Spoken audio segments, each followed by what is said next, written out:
Ready? Hello.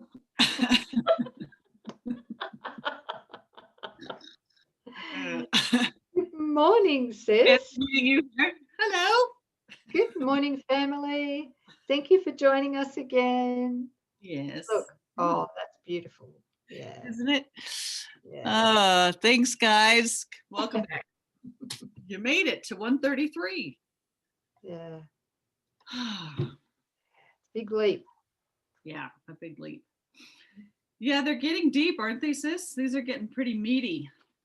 Well, I think it's the next 10 lessons, no, the next 9 lessons or so. From what my memory reveals, I think it's from about lesson 131 to 140 is like a huge step up. Yeah. Taking us almost vertical. Mm-hmm. Yeah. Yeah. And when we're doing these lessons and we're really into them, we can actually, if we're sensing enough, we can actually feel or sense the what I call G force, meaning the God force, or the vibration behind the lesson. Yeah. And you could feel it reverberating through everything. I have been. Yeah, me too. Yeah. I want to talk to those that are like Coreen, in that if anything goes over 30 minutes, I won't watch it or read it or be with it. I mean, I'm just being radically honest. What about the chosen? Oh, well, that's different. I kind of got a crush on the Jesus guy. So yeah, I'll watch that all day long, Anyway. No, I'm just seeing if there's like a Facebook post or there's a video, someone says, oh, check it out. And it's more than 20 minutes. I'm usually kind of like, but that's not me. Okay. That's the ego's resistance. And so and I know people pop in and they look at how long these videos are. And so I want to just encourage you that it's totally worth it, that everything that we're sharing and providing, it has to be done here or so-called later, right? You can stave it off, but at some point we must do it. So let's just do it together. Let's really take each one apart and get as much as we can, all the layers. There's lots of rings, lots of offshoots, and Sis and I are, so we become animated and excited about it as we're unpacking it with you, because we can feel our minds healing. So it's definitely healing your mind, and you are worth it. So let's lock arms and stay totally undivided and joined as we make our way through these lessons. Will you do that for me, please? Yeah. It helps me. Thank you for that pep talk, sis. That's beautiful. Yeah. Pep, pep, pep, pep, pep. Feeling peppy now? Yes. Good. Yeah, but it's not our resistance. That's my point. Yes, just the ego's resistance. That's right. Ego doing what the ego does. It's not your thinking. Yeah. Okay. Good. You want to read this one, sis? I think you should read it. Okay. Yeah. I will not value what is valueless. Sometimes in teaching, there is a benefit, particularly after you have gone through what seems theoretical and quite remote from what the student has already learned, to bring him back to practical concerns. This we will do today. We will not speak of lofty, world-encompassing ideas, but dwell instead on benefits to you. This is practical, right? Yes, right, because we've been talking about the world, right? Now let's just get back to, mythical me's going, well, what does this have to do with me? Well, here we go.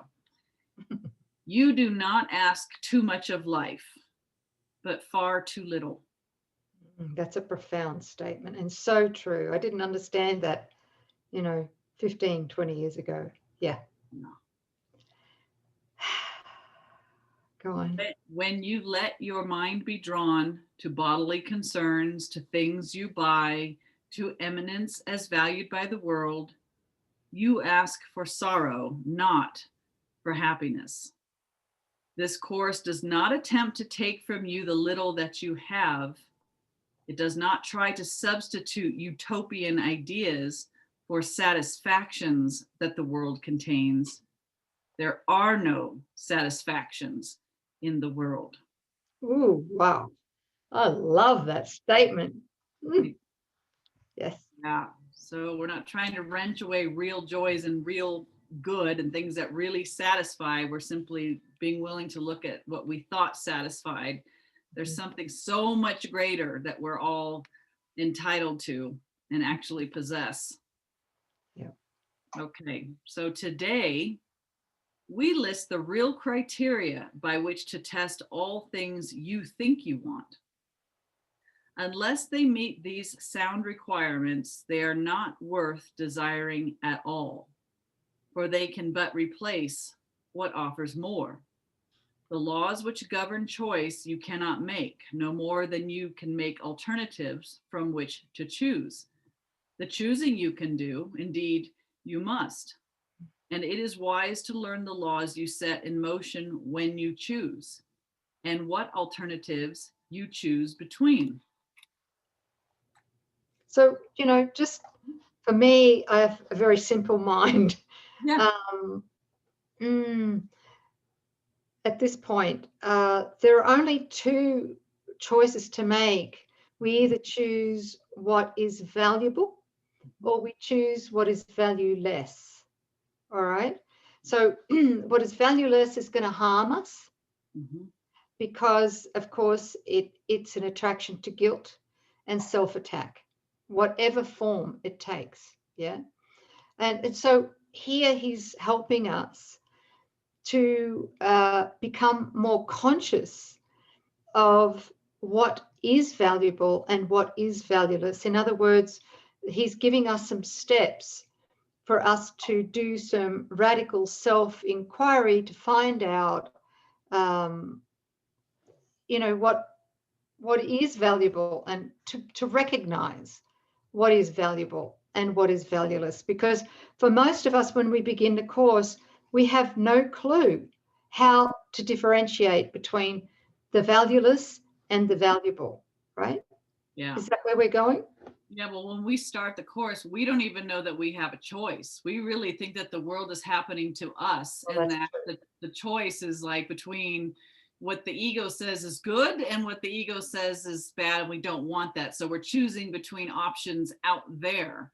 Right. But he's saying you guys have a whole nother choice. Did you know? And one is valuable and one is valueless. So now we sit there and go, okay, well, how do I know the difference, right? Because I'm still thinking that car is going to make me happy, or my special relationship is the end all, right?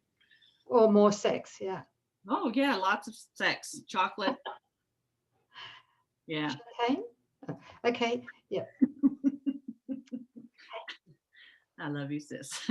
We have already stressed there are but two.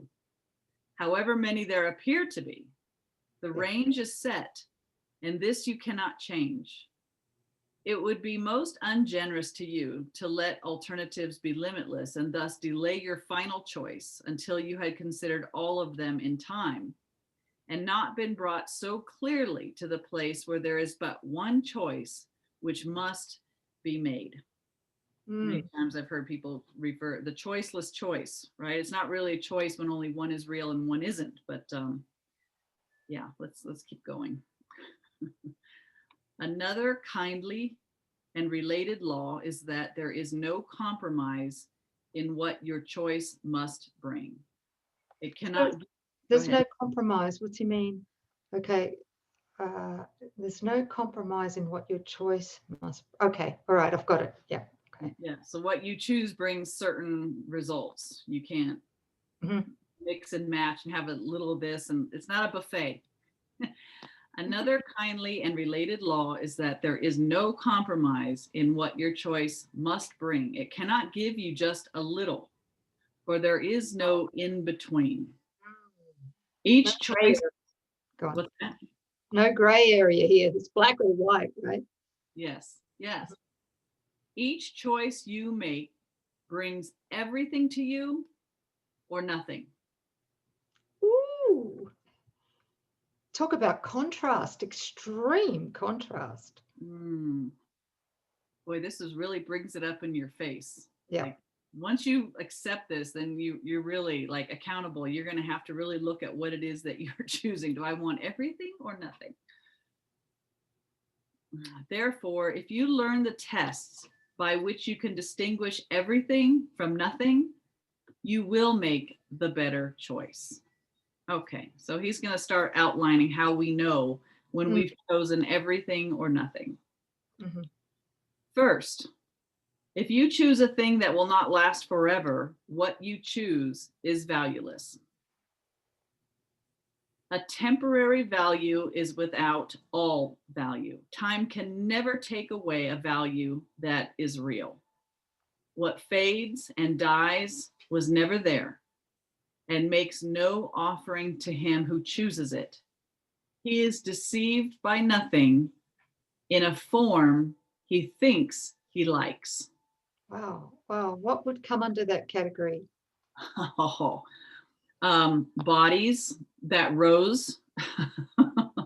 Right. Somewhere in this beautiful text, Jesus says, again, if anything changes by nature, it is false. So we're looking beyond form to qualities, to ideas, because those cannot be changed. They don't decay. They can't cheat. They don't abandon. They don't come and go.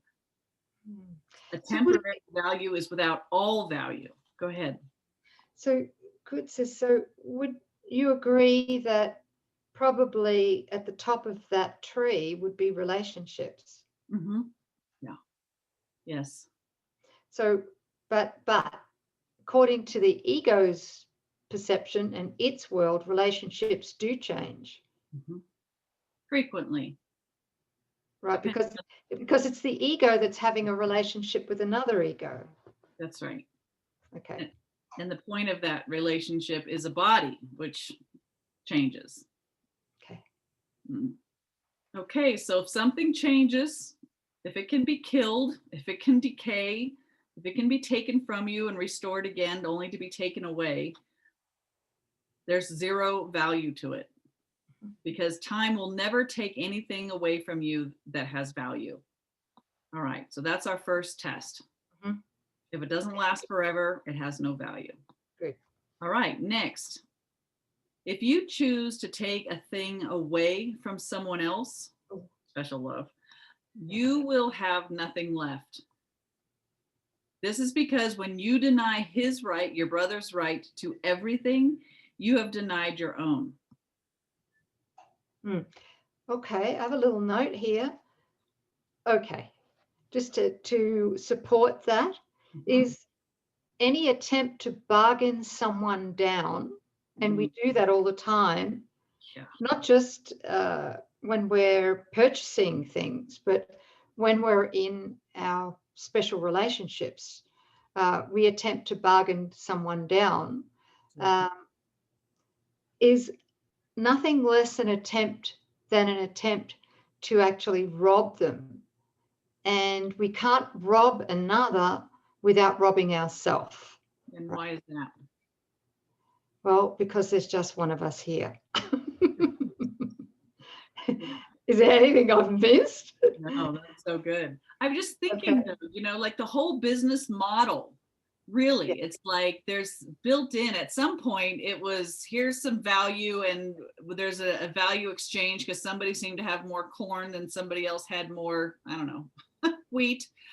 But nowadays it's, puff up the value and overcharge to make a profit, to make others happy. But somewhere in that, there's a knowing that you've taken advantage of somebody, and that instills guilt. And when we do that, we think, oh, I've taken from my brother. I'm somehow at an advantage. He's at a disadvantage. Well, like our sis said, there's one of us here. So what have you just done? You cannot have an advantage. There's no way that you can gain if any of the sonship loses. And look at what Jesus says about the special relationship, that euphoric, romantic, oh my gosh, I can't stop thinking about them, don't want to be without them. That's actually where the ego sees something in someone else and says, I want that. So I'm going to make an exchange for my loathsome self for what I see as a better something in somebody else. And there's this mutual exchange, but both people feel worthless. So there's an inner lacking, and they go, oh, I'm going to exchange nothing to get something. And therein lies the start of the resentment, scorekeeping, people pleasing, all of that. Gross, inauthentic relating that just heaps guilt, which the ego just loves, right? Okay. Well, that's it. Because I mean, ultimately, what we secretly do is we say, you're responsible for my happiness, and God damn you, if you don't meet it, yes, I'm going to cut you off. That's right. I won't love you anymore. Right? And we call that puppy love. Oh, yeah, right. So bad. Well, so this is great. So if it changes, it's no good. No, that's right. Any, like you said, any attempt to gain from another's loss is self-attack, right?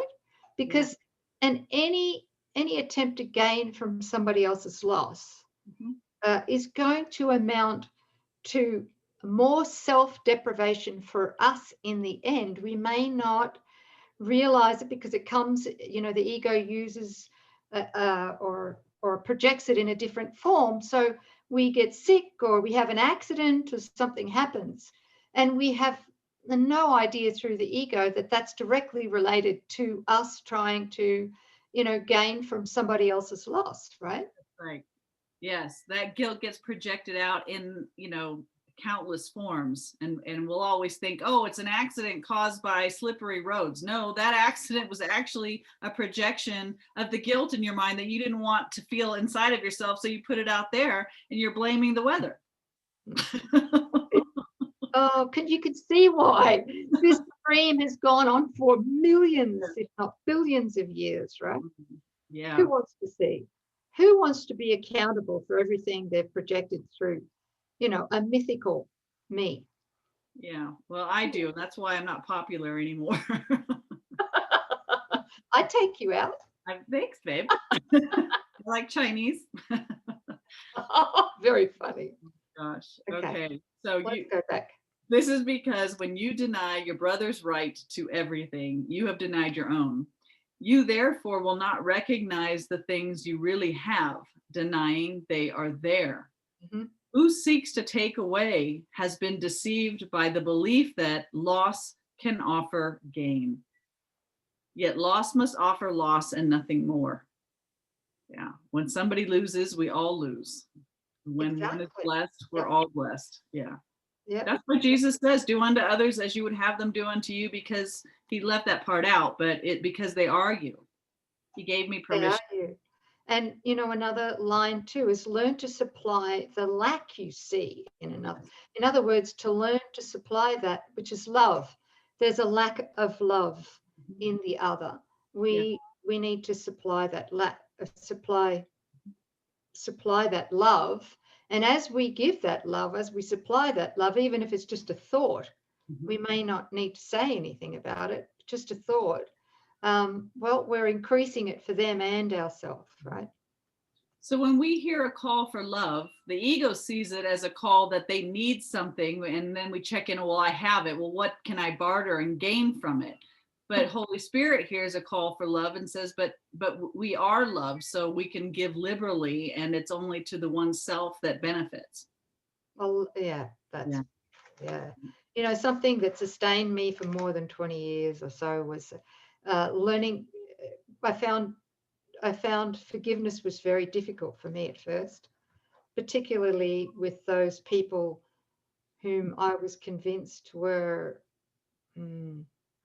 what would you say, unforgivable? What did you say? I could say a lot, but I'm going to wait for you to give me a nice unforgivable, right? Anyway, that's all gone now, thank God. But back then, I didn't want to forgive them. I didn't want to forgive them. But what helped me a lot learning about this is that there's either an expression of love or there's a call for love. There's nothing else, no matter what is happening. So what helped me during that period was when somebody was calling for love and they were being a total shithead. There you go. Sorry. Oh, okay. It's not very nice. But I would take a deep breath and then I would go within and ask. This is most of the time, right? Mm-hmm. I would ask myself, and what would love do? Exactly. How would love respond to this call for love? Yeah. And that really helped me so much. So that's the Holy Spirit's answer to this issue. To only see either recognizing love where it comes through, right? You see acts of love and kindness, or calls for love and supply it. That's the way that we'll never consider taking advantage. It rules out the whole idea of loss, getting at the expense of somebody else. Yeah, just made that connection. Thanks, sis. Yeah, thank you. A little slow. Okay. All right. So we're not taking away from the sonship, and it has to be eternal for it to be valuable. So your next consideration is the one on which the others rest. Okay. Why is the choice you make of value to you? What attracts your mind to it? What purpose does it serve? Here it is easiest of all to be deceived. For what the ego wants, it fails to recognize. It does not even tell the truth as it perceives it, for it needs to keep the halo which it uses to protect its goals from tarnish and from rust, that you may see how, quote, innocent it is. This is, and Jesus speaks about this elsewhere as the face of innocence. The ego has this face of innocence. And we need to transcend this most definitely, right? Okay. So what he's saying here, sis, correct me if I'm wrong, is we need to really stare it in the face and look at this and do some radical self-inquiry, right? Yeah. As to what the ego, what purpose does what the ego wants serve, right? That's what he's asking, isn't it? Yeah. Who's making the choice from which mind, fear or love, ego or Holy Spirit? And what is it for? Why is it that you think that you want this? If you had it, what would you, to serve what end, right? Yeah. One thing that helped me a lot with this was for my self-inquiry, being a journaler, journaling every day for years. I did, not so much anymore, don't need to, but I did when I first began with the course. Is this, like, I would always ask myself some way, does this choice benefit more than just me? Does this choice I'm about to make help me to transcend self-interests? That helped me tremendously, especially in my highly toxic, special love romantic relationship at the time when I first began. Yeah. So there's just something very practical to use. Does this choice benefit more than just me? So you just nailed it. That's the bullseye, right? That's the question. Yeah. Am I doing this to transcend self-interest? Because everything else, mythical me, is doing it. Yeah. If you look in the gap, in the middle of the gap, all the stuff that don't you tell me you've lost it. I got it. Oh, I carry this everywhere with me. I'm gonna get a tattoo. Oh, what is in the middle? What? Right? Look, when we look at everything in the middle, you can divvy that up. You can divide that up into what we believe will sustain us and complete us, mythical me, and what we believe will attack us. Right? Yes. So divide it in half to the positives of the ego, seeming positive, and the seeming negatives of the ego. So and they're the choices we make, right? So yeah, just using personal experiences or whatever, right? It's like, what choices, what are the things that we do, pluses and minuses in the dream out there? Remember, the ego needs its substitutes for what God says has declared is good. Well, for the ego to keep us even cycling in this, there has to be something that we come up with that we say, oh, that's good, right? Special love, that's good. So in the world out there, there's going to be the negatives, like what? Lack, being broke, being sick, mental issues, depression, anxiety, weight issues, body issues, bullying, insecurities, sickness, disease, protecting yourself from what? The economy, weather, health, politics, COVID, the latest pandemic. Okay, right. So those, we would agree that those are the negatives. And then what are the positives? What are those upsides? Oh, we've got what? Worldly travel, special love, a beautiful or handsome body or physique, youth, big bank account, a sweet car, sensual appetites, food, business acumen, being a really good rescuer, housekeeper, the best, world's best mom. Yeah. So, okay. So here you go. We've got the good and the bad out there. And yet what the ego doesn't want you to recognize is all those things that you were just making decisions on, all those barterings, everything that you were just doing serves the same purpose, which was the first lie, that you were mythical me. And that's what he's going to talk about, the rust core. And this is the rusty core of it. It's this figure that does not exist, that you think you are. And everything that you do is to serve this. And the ego doesn't want you to know that. It wants you to get hung up on the issues and those things that you want to get. Right. So sis, so what we're, through the ego, we believe that all our choices are within that tombstone, within that gap. Right. We believe, we go from a negative choice to a positive choice, right? So I ate too much over the holiday season, and so now I'm going to go to the gym. That's my New Year's resolution, and I'm going to lose 35 pounds, right? There you go. And we feel real good.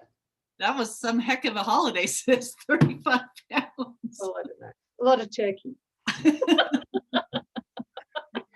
But yeah, you can see there's the negative, and then we swing over to, the positive.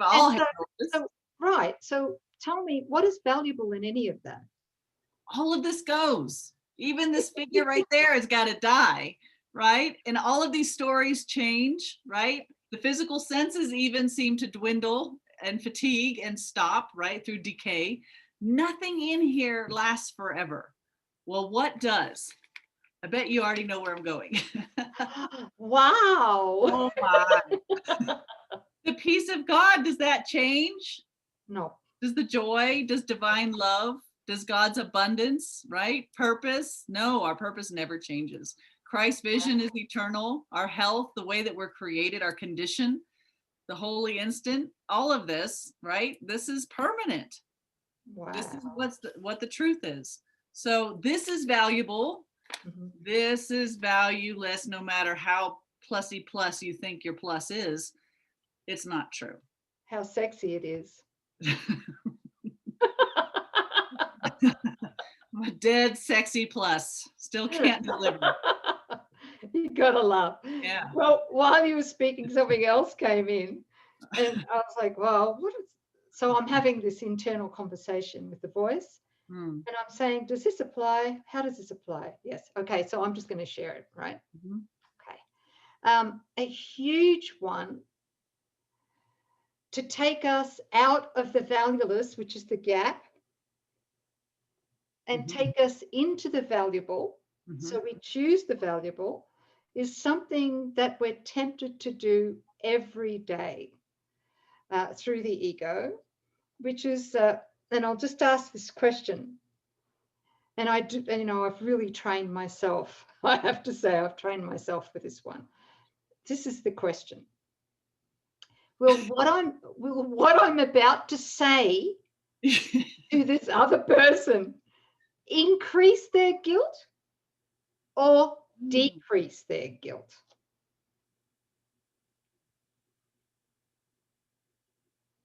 So before you do anything or say anything in line with that, what's it for? Is this going to increase guilt or decrease guilt? Well, for the other, you think in your relationships and in mine, right? How many times are we tempted to increase guilt in the other person? Be honest. All the time before the path. Yes, all the time. Yeah. I would dump my story, my problems on others, you know? And why? So I, like you were saying before, to offload the guilt, the burden on my mind, give it to mom. That's what she's there for, right? I did the same thing. Are we the only two people in the universe? Oh, forgive me, Father. Yes. Yeah. Right? Or in our special relationships. Look, what have you done for me lately? Because I've done da da da da da da da da da. Or how could you be like that after I've all done this for you, right? Oh, so sorry. Yeah, I was the worst. Yep. Yes. Those days are over now. Oh gosh. You know, when we're tempted, we don't take the bait as often as we did before. You know, I see it even coming now, and it's like the answer to all of this is to see your brother as yourself. You just won't do it when you're about ready to dump a truckload of whatever on somebody. You just recognize you're only doing it to the self, right? You can't do it to somebody else without literally doing it to yourself, and there's just one. So you don't do it. Yeah. Thank you. Yeah. It's huge, that practice. Yeah. Always asking, you know, will what I'm about to say to this person increase guilt in them or decrease it? I love it. Okay. Thanks, sis. Thank you.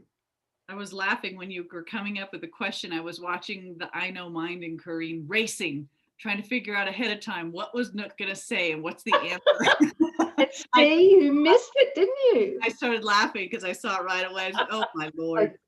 Okay. That's the I Know Mind.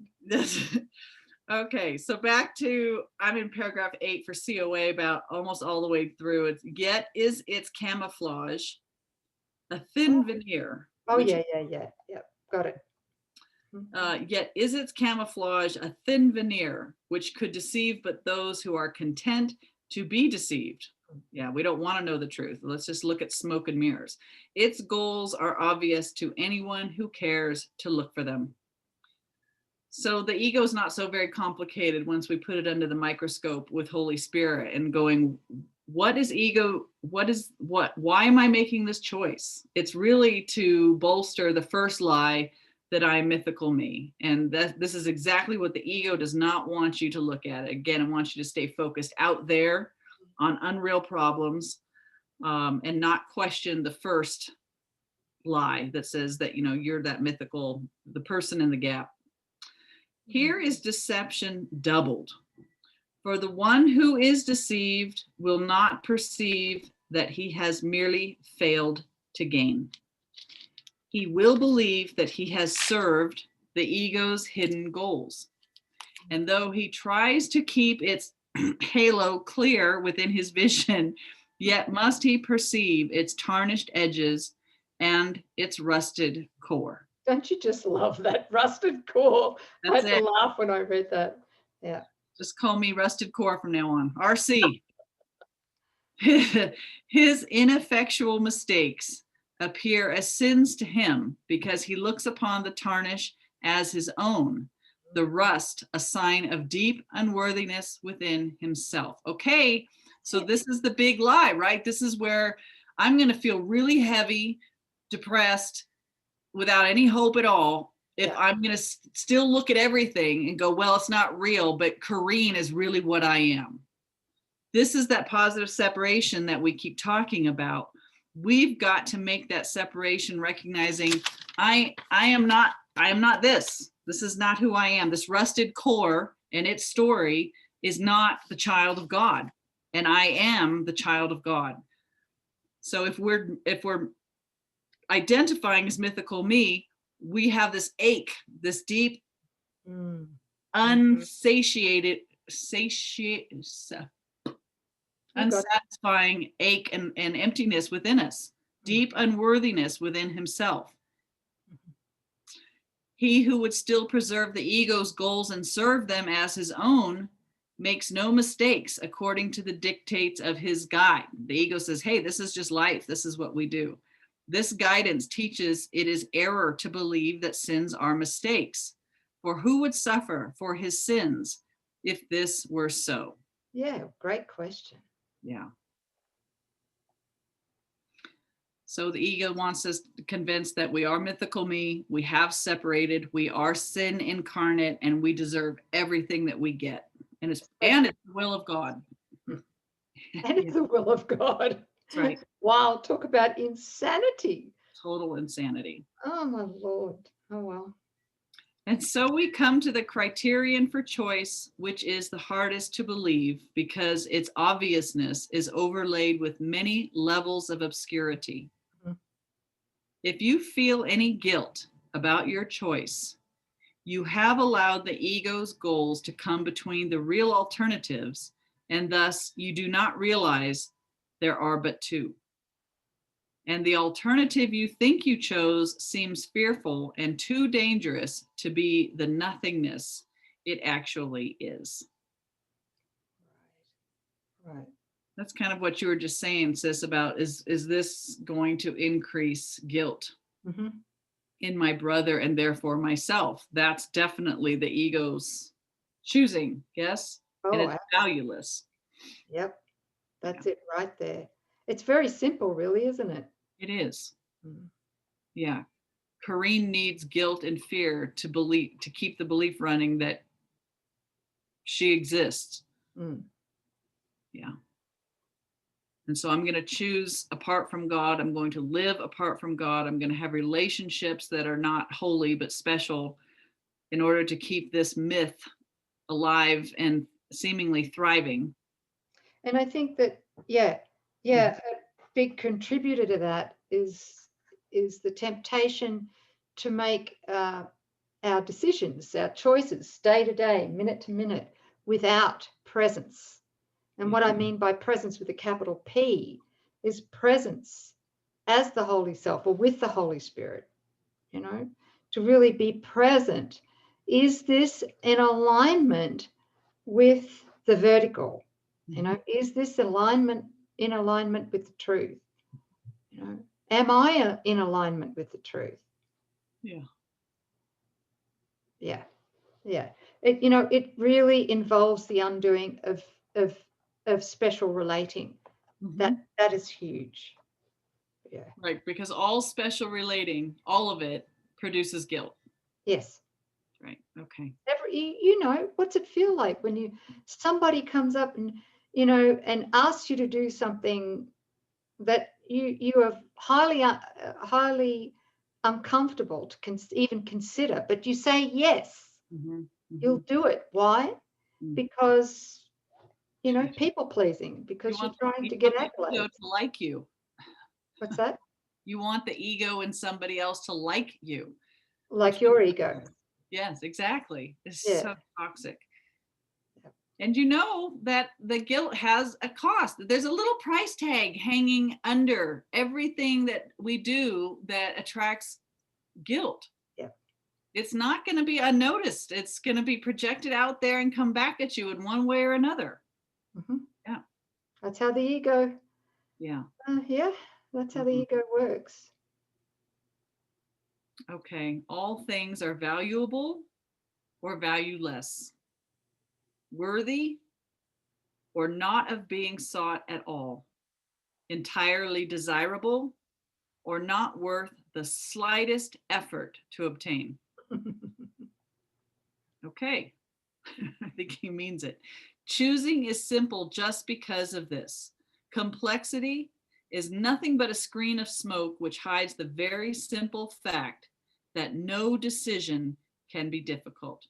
That is so true. If we hold it up to these guidelines, no decision can ever elude us. It can never be so convoluted. I don't know what to do. Complexity is our defense from having to make the decision. Thank you. What is the gain to you in learning this? It is far more than merely letting you make choices easily and without pain. Heaven itself is reached by empty hands and open minds, which come with nothing to find everything and claim it as their own.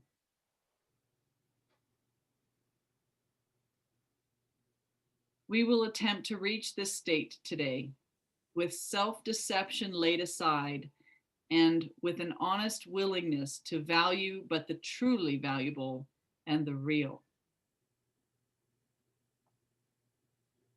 That was something that Nouk and I were talking just before we got on here. It's the difference between the valuable and the valueless. And I think, boy, it just comes down to, is it real or not? Is anything real going on or not? And I think at a practical level too, sis, I remember going through a period where I felt tremendous pressure from other people as I was going through this sorting out period. What I mean by sorting out the valuable from the valueless, it wasn't so simple for me at first. I don't think it's very simple for anybody at first. Yeah. And so I think it's really important to come up with some kind of an immediate response, that a verbal response that we can use when we're feeling pressured by another person to make a decision, right? Particularly in our special relationships, because the other takes it for granted that we will respond as we have in the past. But now we're going to change that response. We're not going to respond to the valueless, with the valueless anymore. We're going to respond with the valuable. But in order to sync ourselves, in alignment and give ourselves the pause necessary, like a divine pause necessary to be able to, we might need a minute, we might need an hour, we might even need 24 hours, whatever, a week, to find what the valuable is and the valuable response. So we need to come up with something at a practical level to be able to say to that person without offending them, hopefully. Look, I need to take a pause on this. And for me, this is what I say, I need to feel into it, what the right decision is. Right. And if you could give me that time, I would really appreciate that. That's good. Yes. So there is a way, instead of saying piss off, you stop. You say, old me wanted to say piss off, or the old me wanted to say da da da, or wants to be reactive. But because of this path that I'm on, I need to take a time out for myself because this is so new for me, just to get some clarity. That's it. You don't need them to agree, disagree. It's about you. You're taking ownership for your path and this new practice of the knee-jerk reaction comes up. Hold on a second. That's the ego. It's going to do something for it's going to choose guilt and it's going to choose the valueless. So I want to take a minute and get really clear with him and then come back and say, out of love, I'm taking this time because I don't want to act inauthentically with you. So the Holy Spirit will give you the right words, but always make sure that it's about you and that you don't want to say something that you don't mean. You love this person too much to be inauthentic. Oh, I love that. Love that. Thank you. Takes the defensiveness right out of the equation. So we're practicing the pause. Okay, our 2 extended practice periods of 15 minutes will begin with this. I will not value what is valueless, and only what has value do I seek, for only that do I desire to find. And then receive what waits for everyone who reaches unencumbered to the gate of heaven, which swings open as he comes. I love that. Wow. Should you begin to let yourself collect some needless burdens, or believe you see some difficult decisions facing you, be quick to answer with this simple thought. I will not value what is valueless, for what is valuable belongs to me. Wow, that's a big lesson, isn't it? Oh, it's really big. It's chopping the ego thought system off really too at the knees. It's a great way to know when you've left yourself. Mm-hmm. Yes. Yeah. Well, thank you, sis, and thank you, beautiful family, for joining us. Yeah. Yeah. Thanks, everybody. See you next time. Bye.